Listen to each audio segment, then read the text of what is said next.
Onko jotain nimiä heittää, ketä oot vastaus parannut? No varmaan nimekkään, kenen kanssa mä niinku oikeesti otin niinku enemmän eri siellä. No ei tässä kauhean tyytyväinen voi olla. Matsi meni huonosti ja Hieno kamppailutapahtuma, lintu jää auto alle ja oi että, oi että.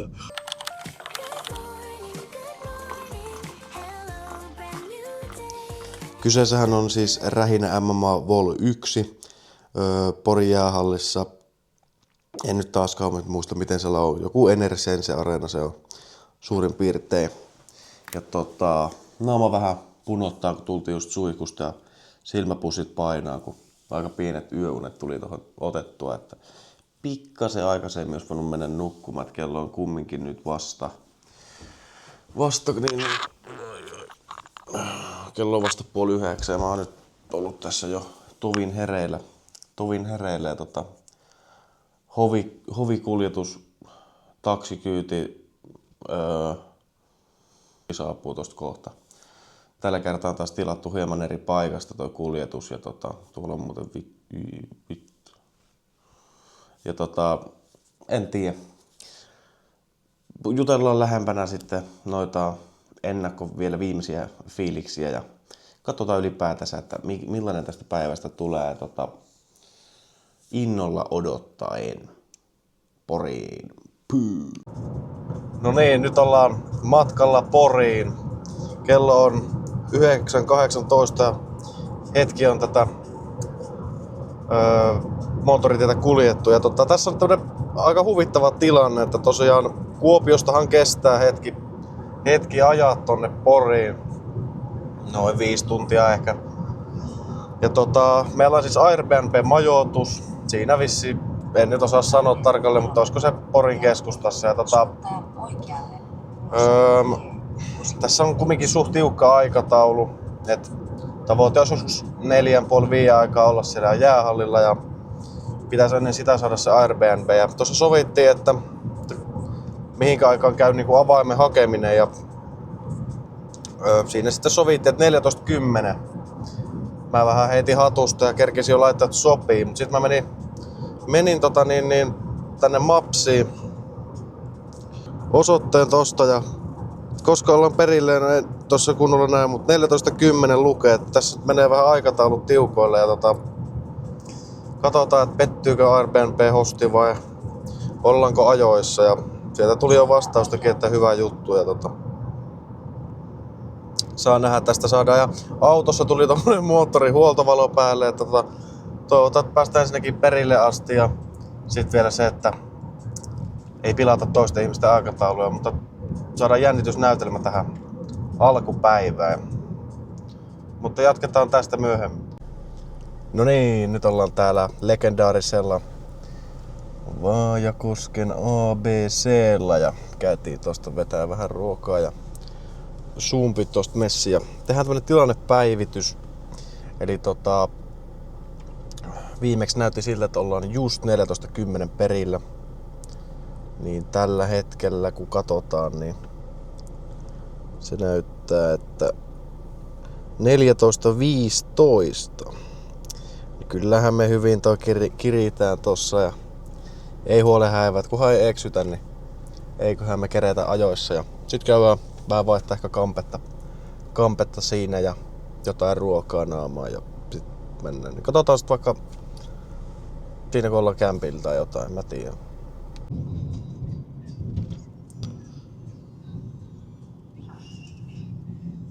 Ja näin siinä vaan kävi etuajassa paikan päällä. Kyllä on melkoinen suunnittelija meikäläinen, että ei anneta nyt respektiä tohon ajamiseen. Että kyllä se olisi ihan suunnittelukysymys ja näin, mutta on kyllä kaunista. Itse asiassa on hieno kesäkeli, toukokuun loppu, kesä tulossa.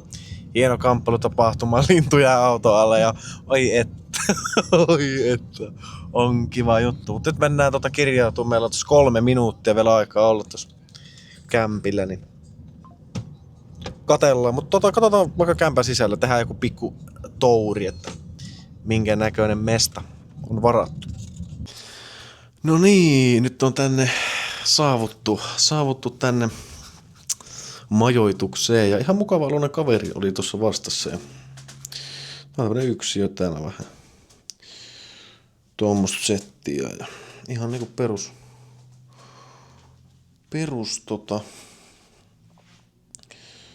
perus tällainen niinku setti tässä, että suklaatakin oli jätetty ja siinä oikein noin. Sitten on vessa on varattu ja sitten meikäläinen siellä taas. Noin.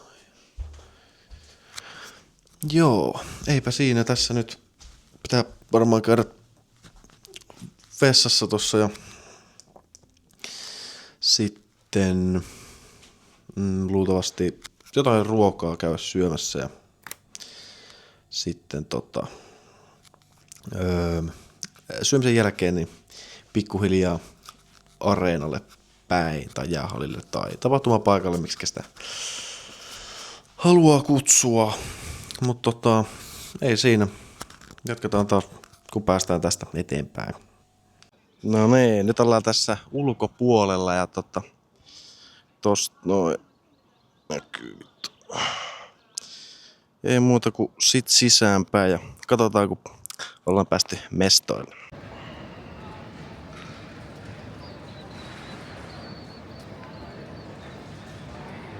No niin, nyt on päästy mestoille ja hyvältä näyttää. Voidaan tosta näyttää vähän. Näyttää vähän miltä näyttää. Vähän Porinässien sydämit näkyy sieltä. Hommat alkaa olemaan pikkuhiljaa valmiita.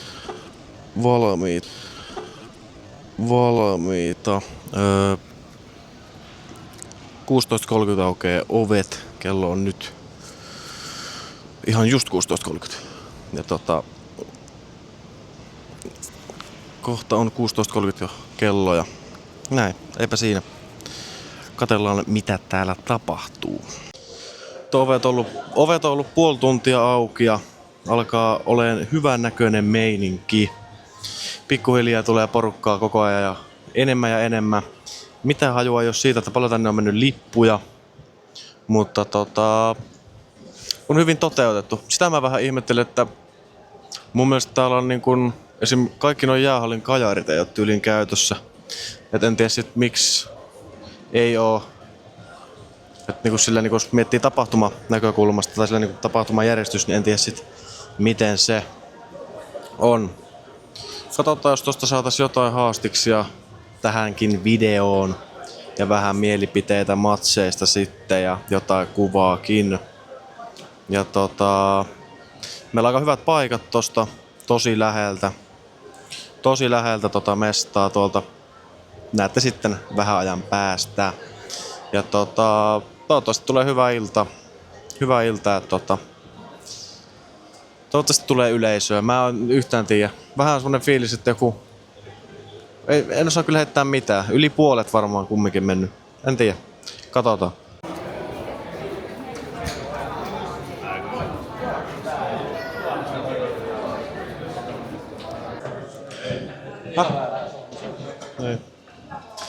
Niin kuin näette tosta, niin siellä oli Theon meet and greet alkanut. Hyvin oli porukka muodostautunut sinne ja tässä nyt vielä näkyy tosta meiningit.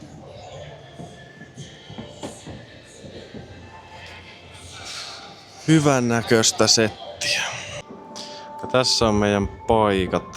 Ihan hyvin, tossa on vielä pari riviä mihin vois mennä, mutta ei olla kumminkaan ihan eturivin media vielä, että toiminimi Vilho Pitkänen.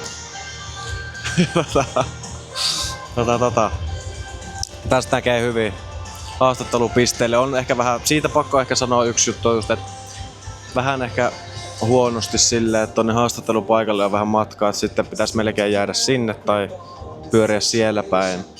Et jos niinku haluaa tästä katsoa, niin on vähän hankala mennä, mutta toisaalta meillä nyt ei tarkoitus ole ihan liikaa haastatteluja ottaa, niin ei sitten sinänsä ole ongelma. Ja sitten tuolla on liikki.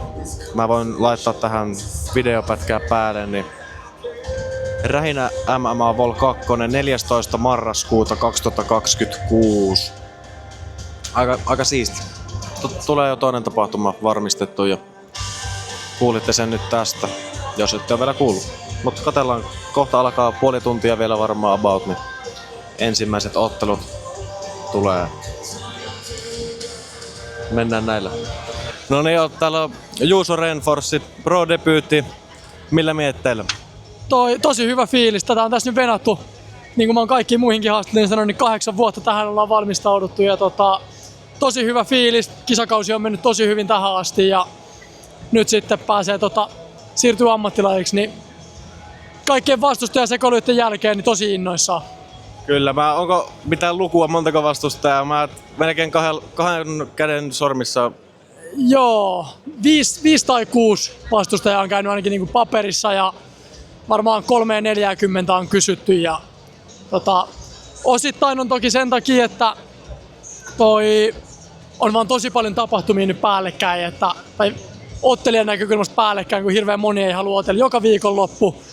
Niin Ruotsissa nyt on tää, sit on Voima on, just oli Ice Cage, niin se vie tosi paljon tuottelijoita ja sitten osa on varmasti sitä, että kaikki ei vaan halua otella munkaan. Niin. Kyllä, uskon kyllä, että ei välttämättä mikään helpoin vastustaja nimenomaan, niin ei halua sitten lähteä ottaa sitä riskiä, että tulisi tappiorekordiin. Joo, sitä mä oon itekin miettinyt, että kaikki, jotka tietää lajista mitään, niin tietää jollain tasolla mun tason, mutta sitten taas se haippi, mitä mun voittamisesta saa, ei ole niin iso. Niin tosi monelle vähän semmoinen turha riski, mikä totta kai itseä välillä turhauttaa, mutta kyllä mä ymmärrän sen. Kyllä, sit sä oot tuolla Englannissa käynyt nyt treenaamassa, niin onko sieltä tullut hyviä uusia aseita tuohon työkalupakkiin ja ootko aikonut, että menisit sinne vielä uudestaan? Onko se semmoinen paikka, että sä haluat käydä siellä lisää? Joo, mä oon nyt kaksi kertaa ollut. Ekalla kerran mä olin viikon siellä Liverpoolissa ja nyt mä olin 2 viikkoa. Niin ehdottomasti se on semmoinen paikka, missä mä tuun jatkossakin leirittää. Siellä on tosi hyvä taso, tosi paljon mun kokosta jengiä. Ja on tullut tosi paljon työkalupakkia, uusia aseita, mutta ennen kaikkea niin se on vielä lujittanut sen mun varmuuden siitä, että missä mun oma taso menee. Kun pääsee sparraan niiden UFC-ottelijoiden kanssa, Cage Warriors-ottelijoiden kanssa. Ja sit kun niiden kanssa menee hyvin, niin tulee luottoa siihen omaan tekemiseen tosi paljon. Et siitä se on ainakin, itse luottoa se on tuonut tosi paljon. Kyllä. Onko tähän loppuun vielä niin isoimmat nimet, jotta katsojat sais tietää, että kenen kanssa, niin onko jotain nimiä heittää, ketä olet vastaan sparannut? No varmaan nimekkään, kenen kanssa mä oon oikeasti otin enemmän eri. Siellä on Luke Riley, ja tää on mun mielestä mun oman painoluokan, varsinkin pystyottelusta, niin yksi maailman taitavimpia tällä hetkellä. Sitten Cage Warriorsista, just tullut UFC:stä pois Cage Warriorsia, yhden painoluokan alempaa Nathan Fletcher, niin sen kanssa tuli otettua varmaan 10 erää kanssa yhteensä. Ja se on sitten taas päinvastoin, ei ihan niin hyvä pystyssä, mutta olisiko sillä joku 10 lopetusvoittoa matossa, niin tosi solideri sen kanssa. Kyllä. Hei, onnea otteluun ja Kiitos paljon.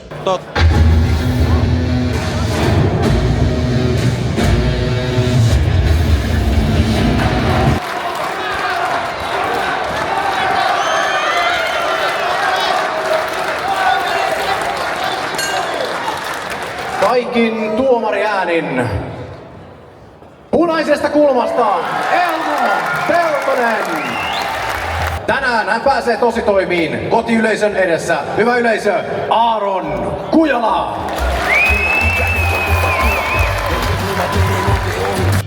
No niin, nyt on ohitse ensimmäiset 6 ottelua, eka tauko. Tähän vähän väliaikafiiliksiä täällä sivussa. Ensinnäkin yleisöstä pitää antaa kaikille porilaisille aivan huikeata fanitusta ollut. Ihan kamppailee nyt kyllä Turun kanssa siitä, että kummalla on kovemmat kotifanit. Ja sitten myös oikeastaan kaikille lähialueen ottelijoille. Lisäksi sitten noista otteluista, niin junioriottelu yllätti. Kolehmainen voitti vastapisteellä. Tervo aika hyvin taisteli niiden lopetuksia vastaan matossa, kuristuksia vastaan. Ja aina jotenkin nosti itsensä sieltä ja yleisökin syttyi yllättävän paljon. Ja sitten tietenkin Kolehmaisella nyt oli Teo Kolehmaisen tyylinen sisääntulo, oli isoveljestä mallia, oli räppärit ja kaikki. Sitten mitäs muuta? No kaikki veikkaukset on tähän mennessä mennyt oikein mielestäni. Ja Fono näytti tasoja ja mä olin vähän alakynnessä, mutta silti ekassa erässä lopetti niin kuin veikkasin. Ja ei siinä. Viihdyttäviä otteluita tähän asti. Eka ottelu oli heti sytyttävä. Tampereelle meni taas voitto ja tästä jatketaan. Seuraavana taitaa olla sitten Tommy Oksa vastaan Samuel Kautto. Ja eipä siinä. Katellaan taas meininkejä ja jatketaan.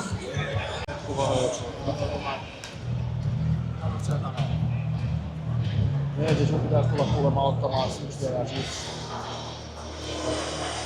Kiitos. No niin, ollaan saatu Olli Santalahti juttusille. Ensinnäkin, mitä sulle kuuluu tälleen Ice Cagein jälkeen? Oli vähän rankka ottelu ja muuten, niin mitkä fiilikset viikkoa myöhemmin? No ei tässä kauhean tyytyväinen voi olla. Matsi meni huonosti ja en ole todellakaan tyytyväinen omaan suoritukseen. Se oli huono päivä, huono suoritus. Seuraavalla kerralla paremmin. Tästä rähinästä, onko joku tietty ottelu mikä kiinnostaa vai ootko tullut turkulaisia, oli ainakin muutama, onko joku tietty? Joo, siis kaikki treenikaverit, heitä tulin kannustamaan tänne. Et siellä oli Koskisen Roope, sitten Rasbergi ottelee, Mankisen Ville ottelee. Toivottavasti mä en nyt unohda tässä jotakuta. Mutta joo, siis kaikki treenikaverit täällä ja aina tuun katsomaan, jos vaan pääsee. Ja nyt oli kiva, kun rähinäjät laittoi liput tulemaan, niin mukava tulla katsomaan kamppailua paikan päälle. Kyllä, sitten noista ekasta 6, niin oliko joku ottelu, joka erityisesti pisti silmään? Oli tasaisia matseja, kovia matseja, mutta siellä ehkä kaikista parhaiten suoriutui Isla Fono, niin näytti mitä maailmanmestari tarjoilee sitten tuolla. Kyllä. Kiitos tästä ja mukavaa loppuiltaa. Kiitos.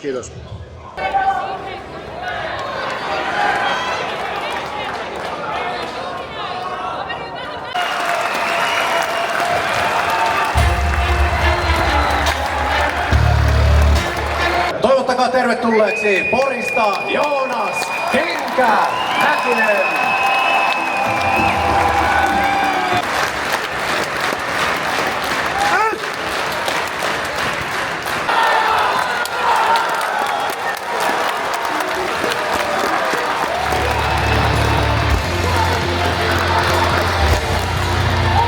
Toivottakaa tervetulleeksi Juuso Renfors.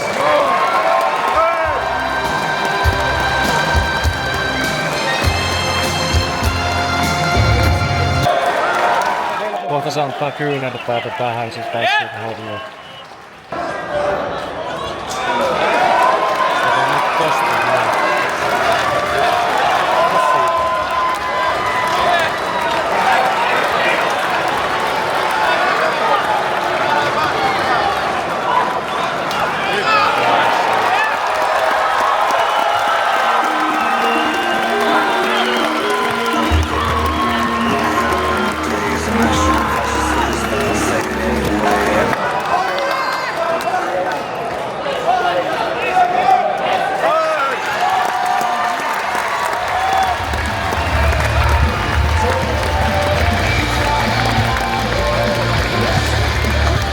No niin, sitten olisi taas seuraavat ottelut ohi.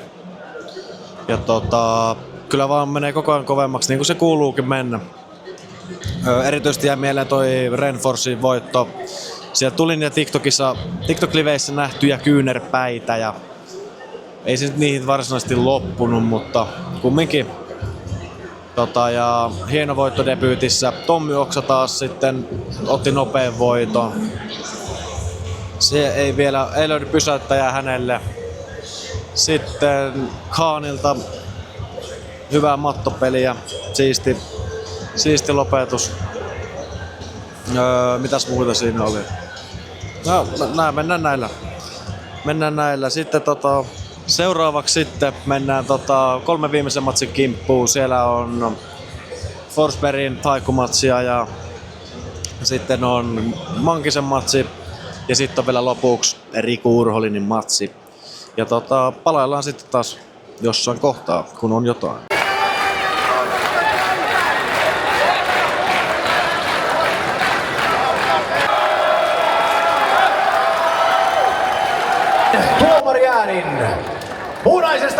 kulmasta Ville Kukko Mankkinen.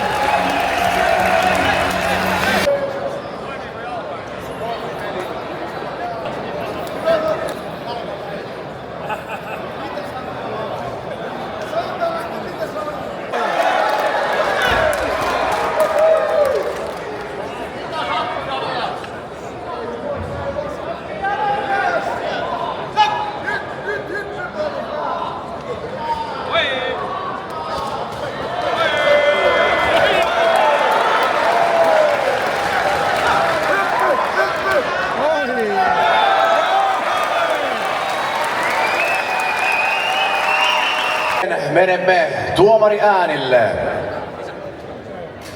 Ottelun voittaa kaikin tuomari äänin. Punaisesta kulmasta to the red corner, Daniel the Finisher Forsberg. Kotiyleisönsä eteen, Riku the Discipline Urholi.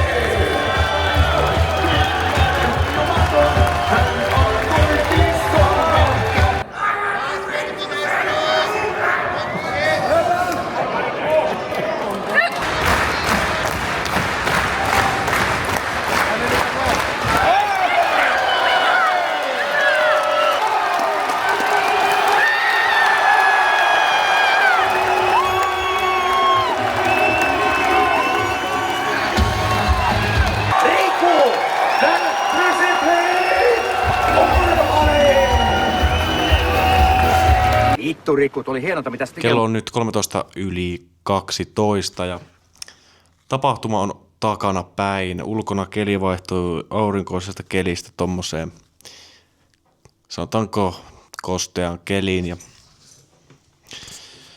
tosiaan ilta sai ansaitun päätöksen, kun Riku Urholin voitti ensimmäisen erän kuristuksella. Ja nyt tähän loppuun niin tapahtumasta ylipäätänsä. Ihan ensiksi haluan kiittää Rähinää, että päästiin mestoille ja kuvaan sinne. Ja sitten joo, kiitetään heitä. Ja tapahtumasta itsessään, niin paikan päällä oli hyvä tunnelma, varsinkin porilaisten ottelijoiden ottelussa. Ja mun mielestä ylipäätänsä oikeastaan kaikkia hurrattiin. Vaikka oli porilainen vastaan kuin random, niin sitä randomiakin kannustettiin. Sillekin taputettiin. Ei ollut mitään buuausta. Toisin kuin esimerkiksi Ice Cageissa buuattiin useaan otteeseen, niin en kuullut kyllä yhtään kertaa buuausta tuolla. Tunnelma oli hyvä. Oli hyvin tullut porukkaa, kun huomioon, että ensimmäinen tapahtuma. Niin oli hyvin porukkaa.